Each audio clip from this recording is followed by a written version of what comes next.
Não sei se vocês viram na internet, mas o assunto dessa manhã é oração, né? A gente vai começar uma série nova. E assim, no começo do ano eu tinha planejado outro assunto para a gente tratar agora, nessa época. Mas aí eu tenho percebido que, quanto comunidade, a gente precisa aprofundar um pouco o nosso entendimento a respeito de oração. E para quem nasceu na igreja ou se converteu há muito tempo, pode até parecer desnecessário a gente gastar tempo para falar de oração. Afinal de contas, oração é oração, né? Não tem muito segredo. Só fechar o olho e falar com Deus. Até as crianças fazem isso. Mas não é interessante que os discípulos de Jesus, em determinado momento, eles viram para Jesus e falaram assim: mestre, ensina a gente a orar. E aí, se a gente pensar um pouquinho, a gente vai perceber que provavelmente os discípulos deviam orar também desde pequenininho, eles eram judeus. Mas tinha algo na oração de Jesus que era diferente.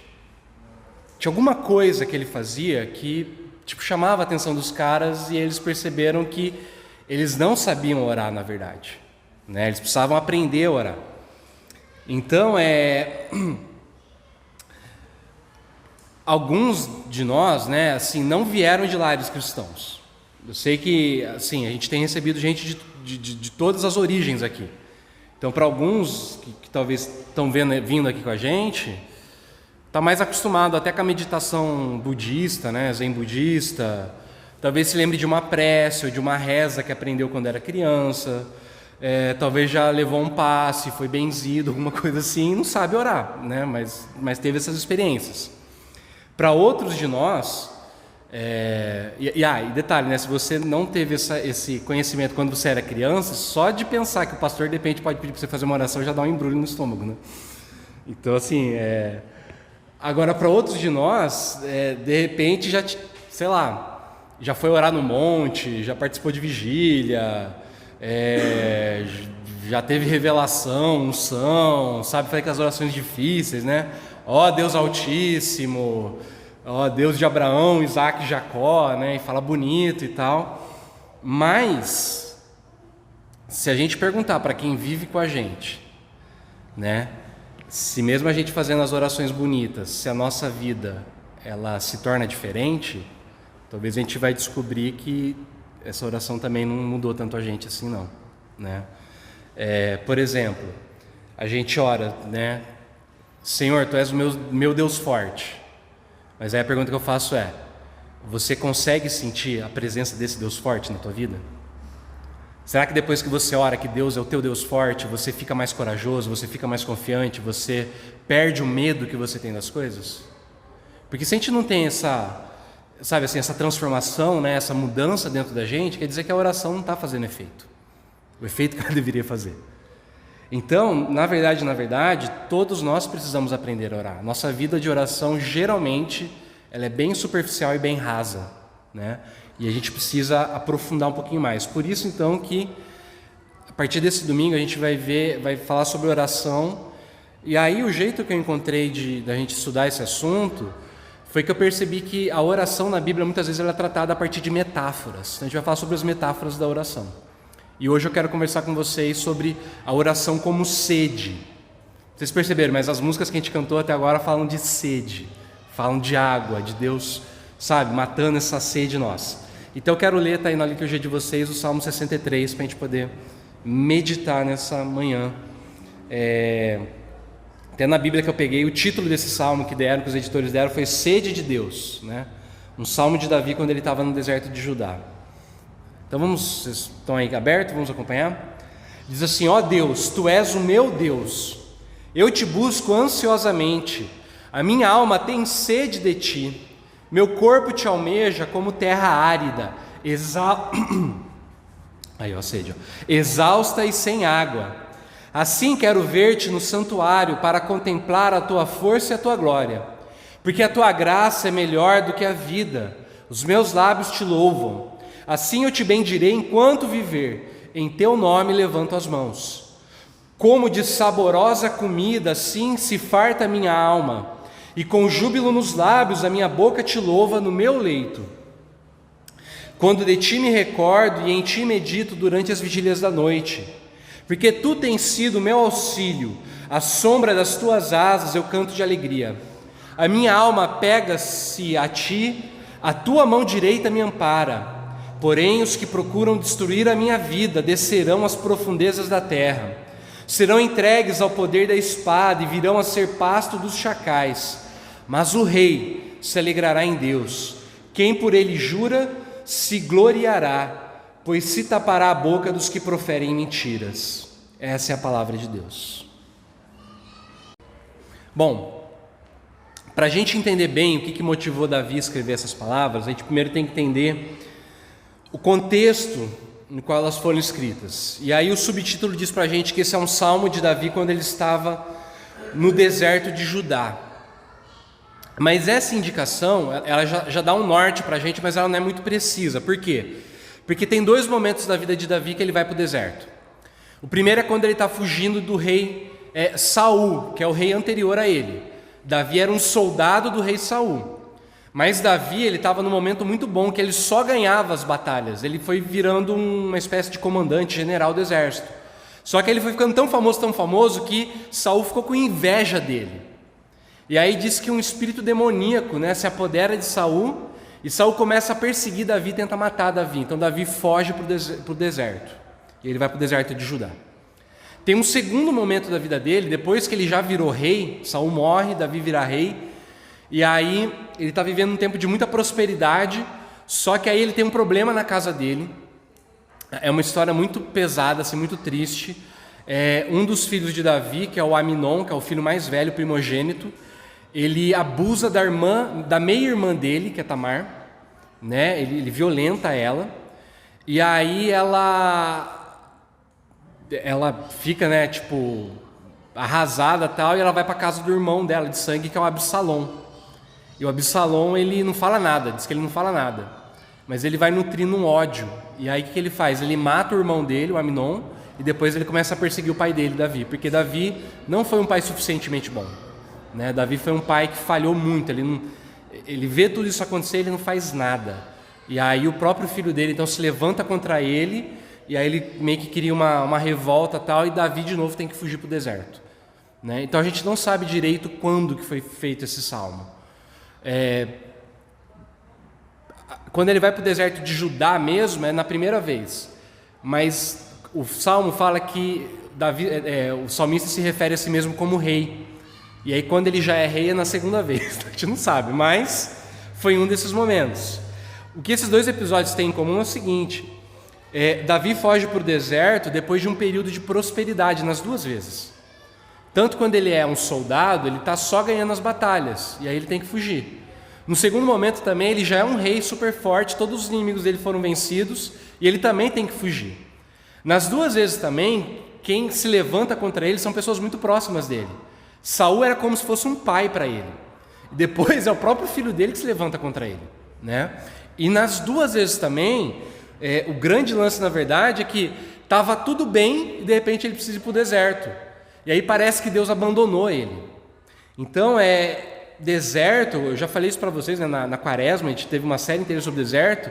Deserto é lugar de privação, de negação, de solidão. Então antes estava tudo bem, de repente o que Davi tem é falta, vazio, silêncio, perseguição, e aí parece que Deus abandonou ele. E aí eu pergunto para você, será que você já se sentiu como Davi?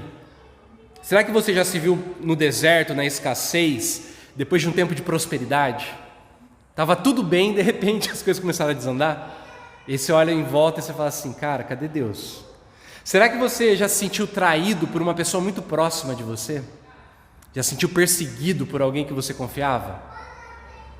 É muito interessante, no inferno de Dante, o círculo mais profundo do inferno é reservado, sabe para quem? Para os traidores. Porque a traição tem um lance muito interessante, A traição, ela só acontece com alguém que é próximo da gente. Então a pessoa ela tem que deliberadamente querer fazer o mal para você, mesmo você sendo alguém muito próximo. Então por isso que o círculo mais profundo do inferno, lá no de Dante, estão os traidores. Por quê? Porque o próprio Lúcifer, ele trai a Deus. Então ele se volta contra Deus, mesmo sendo muito próximo. Então é isso, às vezes um deserto é o quê? É uma situação de emprego, de, sei lá, de uma promoção que era para ter acontecido, um negócio que era para você ter fechado, e aí de repente dá uma reviravolta e você não tem isso, você perde o emprego, você perde a promoção, você perde o negócio. E aí é a falta de dinheiro, a escassez, a perda de privilégios, né, que você tinha. De repente você tinha uma situação mais confortável, você tem que diminuir teu padrão de vida. E aí vem aquele sentimento de fracasso, de derrota, de vergonha, por conta dos problemas no trabalho. Às vezes o deserto é um problema familiar, um problema no casamento, um divórcio, uma violência, uma situação de morte, de luto, uma doença grave, a velhice dos pais, né? Um filho que nasce com um problema especial, um filho que de repente tem vício, uma depressão. Tudo isso leva a gente para o deserto. Às vezes, o deserto acontece numa situação de paixão, um hobby, um dom, né? Uma coisa que a gente gosta muito, um pet que você ama, que foge, que fica doente, um problema de relacionamento com os amigos, uma limitação física que você não estava esperando. Tudo isso são situações que levam a gente para o deserto, né? Um pé que quase quebra, né? Então, nesse momento, tal como Davi, de repente você tem a sensação de que Deus te abandonou. E aí parece que está tudo seco, está tudo árido, tudo vazio, sem vida. Agora, se você já passou, se você está vivendo momentos de aridez espiritual, o que eu queria te desafiar nessa manhã é o seguinte: você enxergar essas situações de uma maneira diferente. Porque se você enfrenta uma dificuldade, um deserto, e você pensa assim, puxa, como eu gostaria de ver Deus presente de novo na minha vida. Como eu sinto falta de Deus nessa hora. Como eu desejo perceber de volta, né, Deus do jeito que eu percebia antes. E agora parece que está longe. Se você tem sentido isso, se esse é o seu caso, eu queria que você enxergasse a coisa dessa forma. Você não encontra Deus porque procura por Ele. Você só procura Deus porque você já o encontrou. Presta atenção nisso.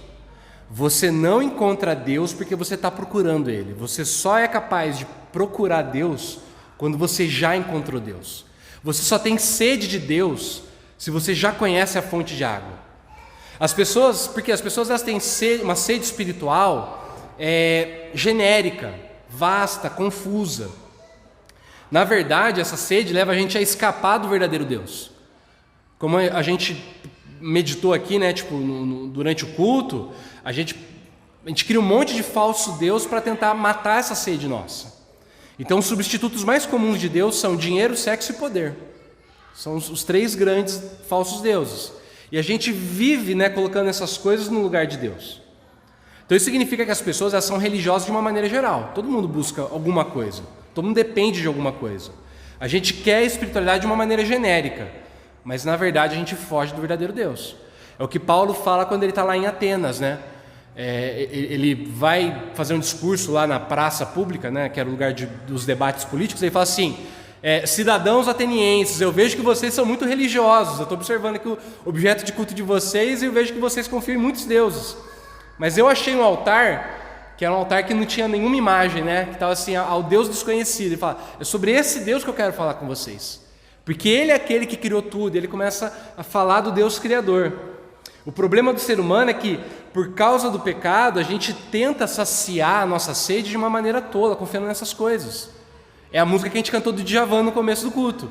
Vou andar, vou voar para ver o mundo. Nem que eu bebesse o mar, encheria o que eu tenho de fundo. Ou seja, você tentar saciar a tua sede nessas coisas é querer tentar saciar a sede bebendo água do mar. Quanto mais você bebe, mais sede você tem. Né? Quanto mais você busca saciar esse anseio que você tem nessas coisas que na verdade não suprem a nossa carência, mais a gente fica dependente delas, porque mais sede a gente vai ter. Ou então, como disse lá o texto de Jeremias, né? A gente cava uma cisterna rachada que não consegue segurar a água. E aí a gente está sempre vazio, a coisa está sempre escapando no vão do nosso dedo.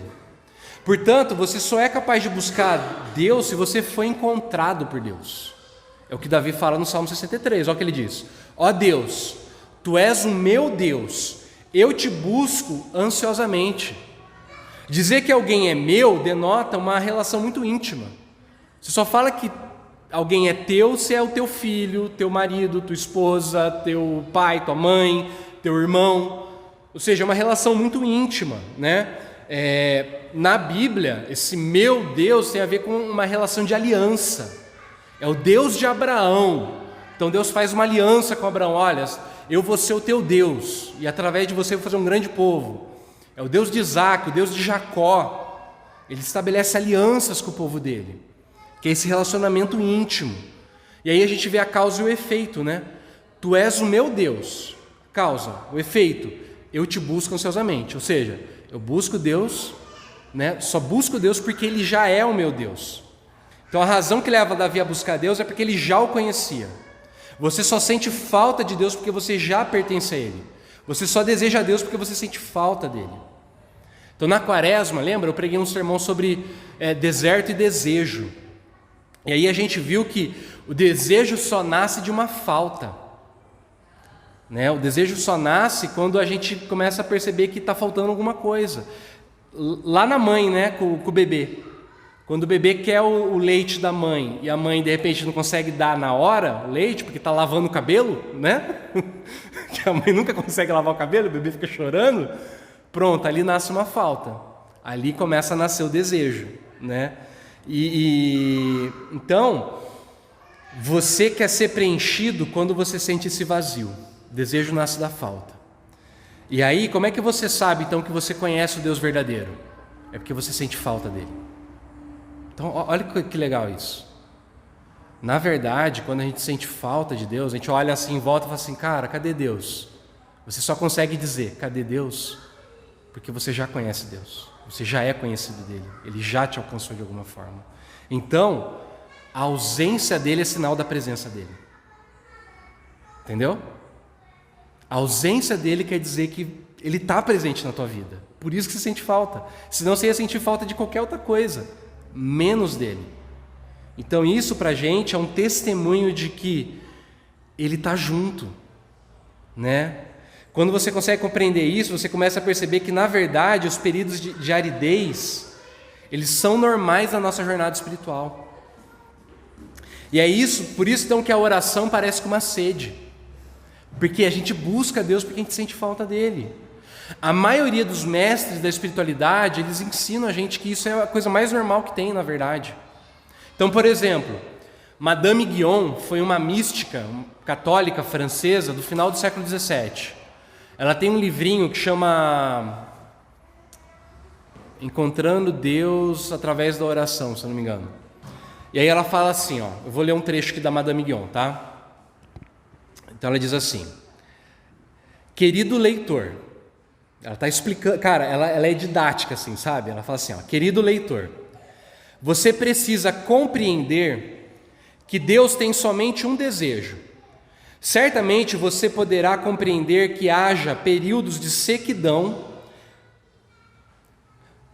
Certamente você jamais poderá compreender que haja períodos de sequidão, a menos que compreenda qual é o seu desejo, o desejo de Deus, nesses períodos.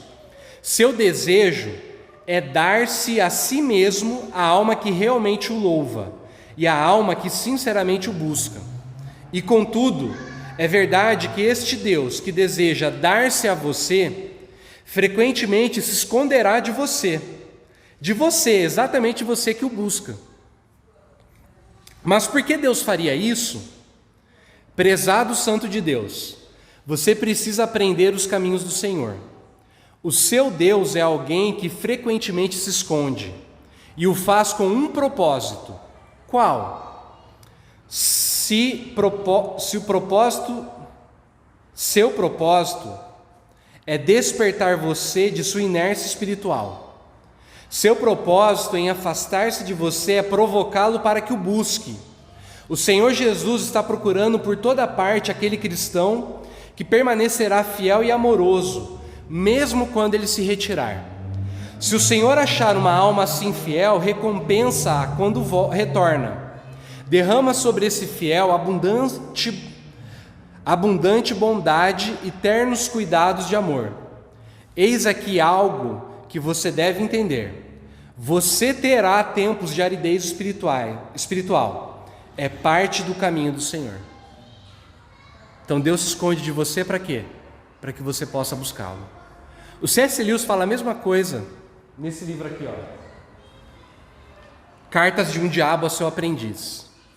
Então, na carta número 8, também vou ler um trechinho, tá?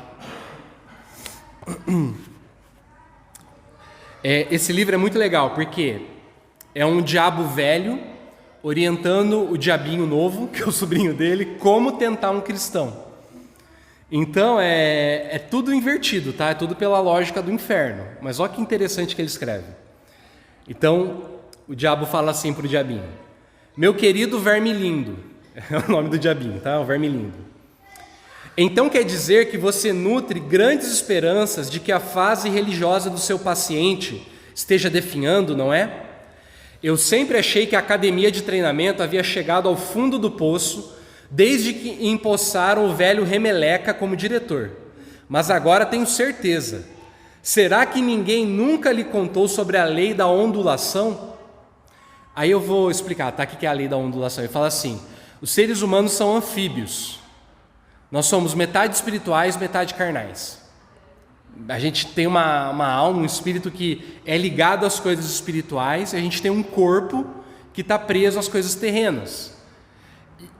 Pelo fato de a gente estar preso às coisas terrenas, então ele fala assim: os nossos corpos, as nossas paixões e a nossa imaginação, eles estão em constante mudança. Está sempre mudando, porque isso faz parte do que é ser temporal, a gente está sempre mudando. Então a nossa vida ela é feita de altos e baixos. Então ele fala assim: a coisa mais constante que a gente tem é exatamente essa ondulação. É o que mais liga a gente àquilo que é eterno. Então, assim, o nosso amor pelo trabalho, pelos amigos, sei lá, pelas, sabe, as paixões assim que a gente tem, um hobby, alguma coisa assim, está sempre mudando, tem altos e baixos. Essa é a coisa mais constante que tem na nossa vida. Então ele fala assim: o fato de que a nossa experiência religiosa está lá embaixo não quer dizer que automaticamente a nossa vida espiritual está indo por água abaixo. Olha o que ele escreve, ele fala assim: talvez você se surpreenda com o fato de que ele, Deus, tá? Em seus esforços para ter posse permanente de uma alma, confie muito mais nos baixos do que nos altos. Alguns dos seus filhos prediletos passaram por vales e depressões maiores e mais profundos do que qualquer outra pessoa. E a razão é a seguinte: para nós, os humanos não passam de comida. Nosso objetivo é a absorção da vontade deles na nossa, o aumento da nossa própria reserva de egoísmo às custas deles. Mas a obediência que o inimigo demanda dos seres humanos, o inimigo é Deus, tá? É bem diferente. Deve-se encarar o fato de que toda aquela conversa sobre o seu amor pelos homens e a liberdade perfeita que vem de se entregar e dedicar-se a Ele não é mera propaganda, como se poderia de bom grado acreditar, e sim uma verdade aterrorizante. Ele quer realmente encher o universo com um monte de pequenas réplicas repugnantes de si mesmo, criaturas cujas vidas, numa escala em miniatura, serão qualitativamente como a sua, não porque ele as tenha absorvido, mas porque elas desejam se conformar de livre e espontânea vontade a ele. O que nós queremos é apenas gado que possa acabar nos servindo de comida. Ele deseja servos que possam acabar tornando-se seus filhos. Nós desejamos sugar, ele deseja retribuir. Nós somos vazios e queremos ser preenchidos. Ele é pleno e por isso transborda. Cara, Lewis é fantástico, né? Então ele fala assim que atropelar a vontade humana, se Deus se revelasse para a gente, atropelando a nossa vontade, não ia adiantar para ele. Por quê? Porque ele quer que a gente se renda a ele, entendeu? Então, por isso ele se retira da gente. Para quê? Para a gente poder buscar ele. Gente, é muito longo, eu não vou ler tudo não, mas ele fala assim, ó: ele está preparado para intervir um pouquinho no início. Já percebeu quando você se converte, parece que Deus está, nossa, né, presente? Irá instigá-los com pequenos sinais de sua presença, que embora minguados, pareçam grandes para eles, repletos de doçura emocional e representativas de uma resistência fácil à tentação. Mas Ele nunca permitirá que esse estado de coisas dure muito tempo. E percebeu que é assim mesmo quando a gente se converte? Deus está presente, né? Você ora e Deus responde. Ele fala assim, mas Ele nunca permitirá que esse estado de coisas dure muito tempo. Mais cedo ou mais tarde irá retirar-se, se não de fato, pelo menos de sua experiência consciente, todo apoio e incentivo. Ou seja, não quer dizer que Ele vai embora de vez, mas a percepção de Deus, Ele vai tirar isso da gente. Deixará a criatura andar com suas próprias pernas, a fim de executar, a partir da própria vontade, aqueles deveres que já perderam o atrativo. Agora olha só isso, é durante esses períodos de baixa, muito mais do que nos períodos de pico, que ela amadurecerá e se tornará o tipo de criatura que Ele deseja que ela seja. Desse modo, as orações feitas no estado de aridez são aquelas que o agradam mais. Ou seja, quando você busca Deus sem perceber Deus, é quando você mais cresce, quando você mais agrada o coração de Deus. Porque Ele se retira da gente para a gente buscar Ele. Entenderam? Então, se isso é verdade, se as orações que mais agradam Deus são aquelas que a gente faz quando está tudo árido, o que a gente precisa fazer? Então eu vou dar 2 aplicações para a gente nessa manhã. A primeira é a seguinte: pare de tentar matar sua sede bebendo água do mar. O pecado é água do mar, certo? E pecado, quando eu digo pecado, eu estou dizendo os deuses substitutos que a gente cria para Deus, né? A gente nunca sacia a nossa sede bebendo água do mar. Quanto mais a gente bebe, mais a gente quer. Então, se a gente continuar buscando deuses substitutos, a gente nunca vai estar saciado. Então você tem que parar e pensar assim: qual é a coisa que eu confio mais do que Deus? Qual é a coisa que, se fosse retirada de mim, minha vida perderia o sentido? Reflete nisso. Provavelmente esse é o Deus substituto que você está apoiando na tua vida. Pode ser um trabalho, pode ser uma pessoa, pode ser um reconhecimento das outras pessoas, pode ser uma busca intelectual, pode, ser um monte de outras coisas, né? Será que a gente consegue orar como o Davi ora aqui, no Salmo 63? Porque a tua graça é melhor do que a vida, os meus lábios te louvam.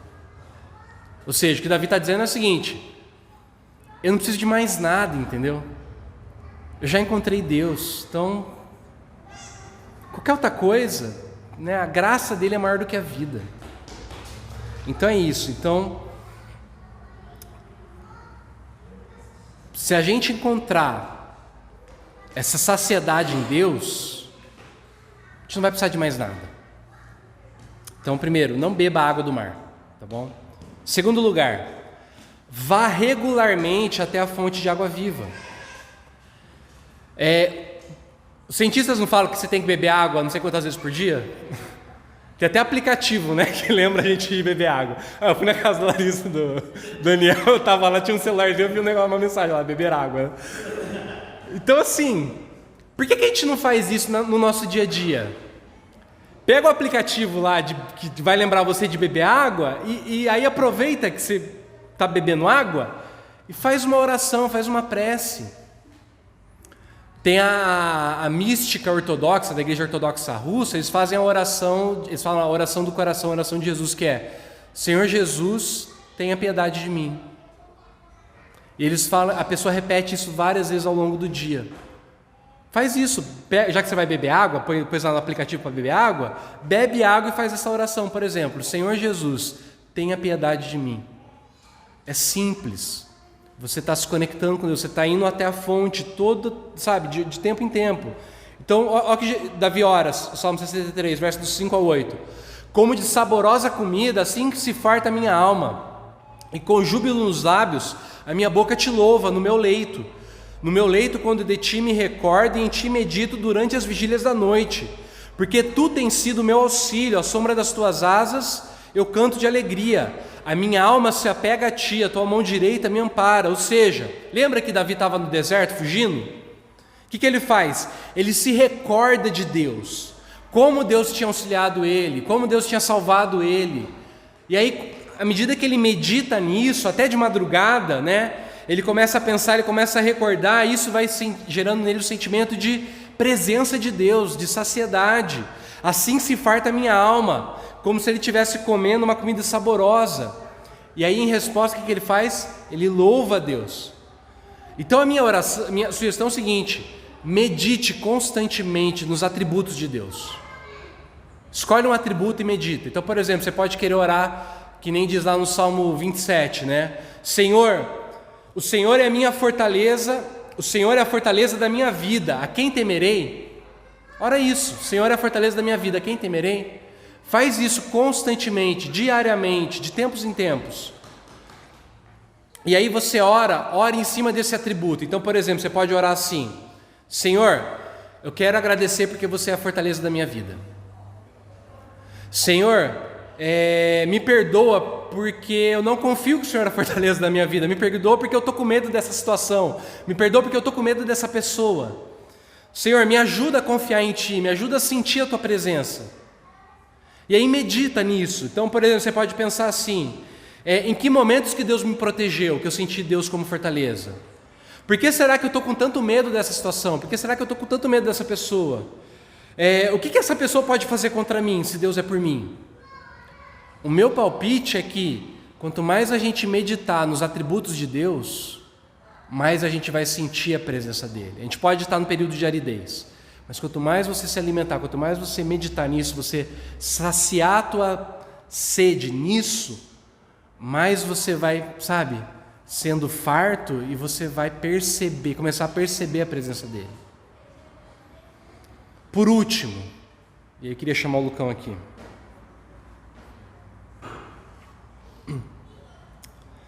Talvez você pense assim: poxa, tudo isso é muito bonito, mas eu acho que não é para mim, porque eu nunca experimentei nada igual. E eu agora não estou falando só com a gente que está aqui, que eu acho que aqui todo mundo praticamente é da igreja, conhece a Deus, mas talvez você que está ouvindo, né, o áudio depois. Então você pensa assim: poxa, eu não faço ideia do que você está falando, eu nunca senti nada parecido com isso. Talvez você tenha razão, porque não tem como eu te explicar isso, você só pode sentir isso. É a mesma coisa que eu querer explicar o que é uma cor para uma pessoa que nasceu cega. Tem como dizer o que é a cor vermelha, o que é a cor azul, verde. A pessoa talvez dificilmente vai entender o que é isso. Mas, se enquanto eu falava, se enquanto você ouvia essa mensagem, mesmo sem entender direito, mesmo não reconhecendo nada disso na tua vida, lá no fundo você sentia uma certa atração por essa palavra, você sentia, que tinha alguma coisa se mexendo dentro de você, um desejo de experimentar isso, algo parecido com uma sede por algo que você não conhece, o que eu posso te dizer é o seguinte: não resista à sede, porque isso é Deus te chamando, isso é Deus te atraindo, isso é Deus dizendo para você: olha, eu estou aqui para te saciar. Eu estou aqui para poder matar essa sede disso que você não sabe nem por que você está buscando. Sabe por quê? Porque você pode ser saciado hoje, porque lá na cruz do Calvário, quando Jesus morreu, a Bíblia diz para a gente que o soldado romano que matou Jesus, que cortou o lado dele, diz que na hora que cortaram o lado de Jesus, o Evangelho fala que imediatamente saiu sangue e água. Sabe o que significa? Aquele que era a fonte de água viva, que tinha rios de água viva dentro dele, na cruz do Calvário ele se esvaziou, para que a gente fosse saciado, para que você fosse preenchido. Lá na cruz, na hora que cortaram ele, a água saiu de dentro dele, para você que é terra seca, ser cheio dessa água. Então, se você confiar nisso, Deus vai te saciar, Deus vai te preencher. Vamos orar? Pai, te agradecemos por essa palavra, Deus. E pedimos, ó Pai, que possamos nessa manhã sermos preenchidos. Nós que somos terra seca, nós que somos vazios, nós que somos essa terra que precisa, ó Deus, ser satisfeita, ser saciada, ó Pai. Que o Senhor possa nos preencher nessa manhã. Obrigado, ó Deus, por essa palavra. E que nós possamos confiar, ó Deus, que se tivermos o Senhor, não precisamos de mais nada, ó Pai. Se tivermos o Senhor, a gente já vai ter tudo já, meu Pai. Obrigado, Deus, porque o Senhor é sempre um Deus presente. Ajuda a gente a perceber e a sentir isso. Em nome de Jesus.